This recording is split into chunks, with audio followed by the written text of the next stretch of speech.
ఇక్కడ చూడండి, ఆత్మహత్యకు ప్రేరేపించడం నేరమే. సినీ నటి ప్రత్యూష కేసులో సిద్ధార్థ రెడ్డికి 2 ఏళ్ల జైలు శిక్షను ఖరారు చేసినటువంటి సుప్రీంకోర్టు అన్ప్రొఫెషనల్ గా మునిస్వామి నివేదిక. విషం కొనుగోలు ముమ్మాటికి తప్పే, సిద్ధార్థ రెడ్డి 4 వారాల్లో లొంగిపోవాలి, హైకోర్టు తీర్పును సమర్థించినటువంటి సుప్రీంకోర్టు అంటూ చూస్తున్నాం. సో దీని గురించి ఇంకా డెప్త్ గా మనం మాట్లాడాలి.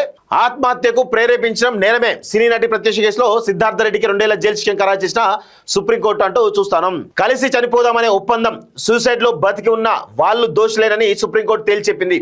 ఇద్దరూ కలిసి ఆత్మహత్యకు యత్నించినప్పుడు అందులో ఒకరు ప్రాణాలతో బయటపడితే అది ఆ వ్యక్తి చేసిన నేరంగానే పరిగణించాల్సి ఉంటుందని స్పష్టం చేసింది. సినీ నటి ప్రత్యూష కేసులో ఆమె స్నేహితుడైనటువంటి సిద్ధార్థ రెడ్డి స్వయంగా విష పదార్థం కొనుగోలు చేసినట్టు తేలిందని, అతడు ముమ్మాటికి దోషినని సర్వోన్నత న్యాయస్థానం పేర్కొంది.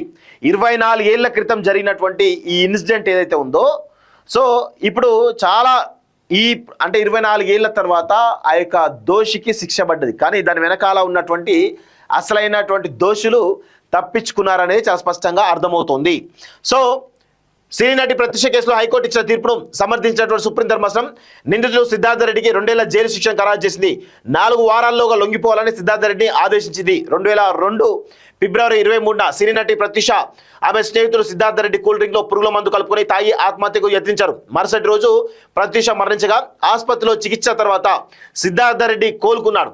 ప్రత్యూష మృతిపై పలు అనుమానాలు రావడంతో అప్పటి ప్రభుత్వం సిబిఐ విచారణకు ఆదేశించింది. అప్పట్లో విచారణ చేపట్టిన ట్రయల్ కోర్టు 2004 ఫిబ్రవరి 23న సిద్ధార్థ రెడ్డిని దోషిగా తేల్చింది. ఆత్మహత్యకు ప్రేరేపించినందుకు ఐపీసీ సెక్షన్ 306 కింద 5 ఏళ్ల కఠిన కారాగార శిక్ష, 5,000 జరిమానా విధించింది. ఆత్మహత్య యత్నం చేసినందుకు ఐపీసీ సెక్షన్ 309 కింద మరో 1 ఏడాది శిక్ష విధించింది.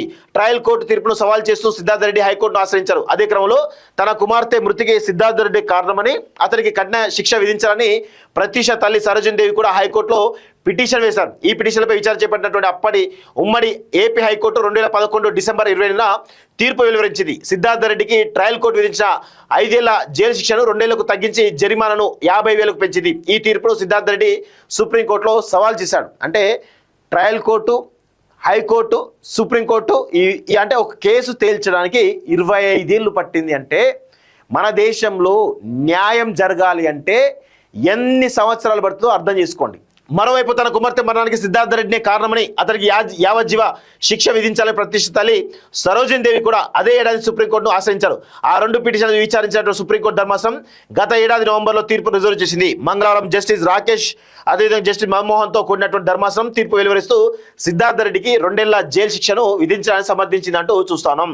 సుప్రీంకోర్టు పేర్కొన్న అంశాలు ఇవి. అంటే వాస్తవంగా ఆమె మరణానికి, ఆమె ఆత్మహత్య చేసుకోవడానికి గల కారణాలను ఇంకా లోతుగా జరిగాయా లేదా అనేది ఇప్పటివరకు కూడా ఒక అనుమానమే. సో ఆమె మరణానికి కారణం ఏంటి అనేది ఇంతవరకు ఎవరు తెలియదు. సో ఆ కారణాలంగా విశ్లేషిస్తే చాలా పెద్ద కేసు అవుతుంది. కానీ అది కాలేదు ఇంతవరకు. ప్రత్యూష గొంతును చంపారన్న ఆరోపణలకు సరైన ఆధారాలు లేవు. నిపుణుల కమిటీని నివేదిక పరిశీలించిన తర్వాత ప్రత్యూష విషయం తీసుకుందని నిర్ధారణ అవుతోంది. నిందితుడు సిద్ధార్థ రెడ్డి ప్రత్యూషపై అత్యాచారానికి పాల్పడ్డనటువంటి ఆరోపణలు రుజువు కాలేదు. చాలా కాలం తర్వాత అత్యాచార ఆరోపణలు చేయడం సరికాదు. దానికి సరైనటువంటి ఆధారాలు లేవు. డాక్టర్ మునిస్వామి సమర్పించిన పోస్ట్మార్టం నివేదిక అశాస్త్రీయంగా, బాధితరహితంగా ఉంది. ఆయన తీరు అన్ప్రొఫెషనల్ గా ఉంది. నివేదికను అధికారికంగా సమర్పించక ముందే అసంపూర్తి సమాచారాన్ని మునిస్వామి బహిర్గతం చేశారు. కేసు దారి మళ్ళడానికి ఇదే కారణం. హైదర్గూడలోని రేవతి ఏజెన్సీలో పనిచేస్తున్నటువంటి సేల్స్ మ్యాన్ అనిల్ వద్ద నువాక్రాన్ అనే విషయాన్ని నిందితుడు కొన్నాడు. హిమాయత్ నగర్ లోని ఫుడ్ వరల్డ్ లో ఉన్నటువంటి ఆనందరావు వద్ద చాక్లెట్ కత్తి సేకరించాడు. ఈ కేసులో పరిస్థితుల ప్రభావం, సాక్ష్యాలు స్పష్టంగా నిందితుడికి వ్యతిరేకంగా ఉన్నాయి. కూల్ డ్రింక్ లో ఏదో కలిపామని, అది ప్రమాదవశాత్తు జరిగిందన్న వాదనను తిరస్కరిస్తున్నామంటూ చూస్తా ఉన్నాం.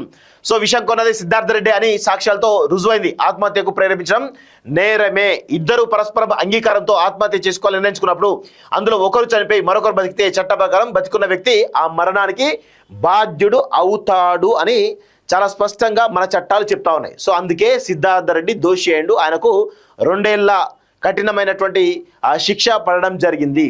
సో మునిస్వామి నివేదిక అన్ప్రొఫెషనల్ అంటూ చూస్తా ఉన్నాం. సో డాక్టర్ మునిస్వామి విచారించకపోవడం వల్లే ఈ కేసులో స్పష్టత లోపించిందని ప్రత్యూష తల్లి తరపు న్యాయవాది కోర్టు దృష్టికి తీసుకెళ్లారు. ప్రత్యూష గొంతు పిసికి చంపినట్టుగా ఆధారాలు ఉన్నాయని మునిస్వామి నివేదికలో ఉందని గుర్తు చేశారు. ఈ క్రమంలో ధర్మాసనం తీవ్రంగా స్పందించింది. డాక్టర్ మునిస్వామిని విచారించాల్సిన అవసరం లేదని కోర్టు భావిస్తుంది. ఎందుకంటే ఆయన ఇచ్చిన నివేదికను 3 సభ్యుల నిపుణుల కమిటీ, ఎయిమ్స్ కమిటీ పూర్తిగా తప్పుపడ్డాయి. ఇది గొంతు పిసికి చంపిన కేసు కాదు, విష ప్రయోగం వల్ల జరిగిన మరణమని అవి స్పష్టం చేశాయి. డాక్టర్ మునిస్వామి అన్ప్రొఫెషనల్ గా వ్యవహరించారంటూ చూస్తాను. మాకు న్యాయం జరగలేదు అంటూ ఆ ప్రత్యూష తల్లి మళ్ళీ చెప్తా ఉంది. సో ఆయనకు యావజ్జీవ కారాగార శిక్ష పడాలని చెప్పేసి కూడా ఈరోజు ప్రత్యూష తల్లి కోర్టుల చుట్టూ తిరుగుతూ ఉంది. ఇంకా న్యాయం జరగలేదని చెప్పేసి చాలా స్పష్టంగా చెప్తా ఉంది. మరి ఈ కేసు చాలా ఎగ్జాంపుల్, చాలా మంది కూడా ఎగ్జాంపుల్, ఇది అన్ని రకాలుగా ఎగ్జాంపుల్. ఎట్లా అంటే ఒక కేసు ఈ దేశంలో నేరస్తుడికి శిక్ష పడాలి అంటే 25 సంవత్సరాల సమయం పట్టింది. అంటే ఎంత డిలే అవుతుంది న్యాయం అనేది మనకు ఈ కేసు, ఒక కేసు ద్వారా రుజువు అవుతోంది. అదేవిధంగా ఈ కేసులో ఆమె ఆత్మహత్యకు ప్రేరేపించగల కారణాలు ఏంటి అనే విధంగా అన్వేషించే ప్రయత్నం ఇప్పటివరకు జరగలేదు. ఈ కేసులో ఇంకా సిద్ధార్థ రెడ్డి ఒక్కడే ఉన్నాడా, ఇంకా వేరే వాళ్ళు కూడా ఉన్నారా, దీనిపైన కూడా కొంత క్లారిటీ లేదు. సో ఇవన్నీ కూడా కొంత ఈ దేశంలో న్యాయ వ్యవస్థ ఏ విధంగా ఉంది అనేది మనకు చాలా స్పష్టంగా అర్థమవుతూ ఉంటుంది.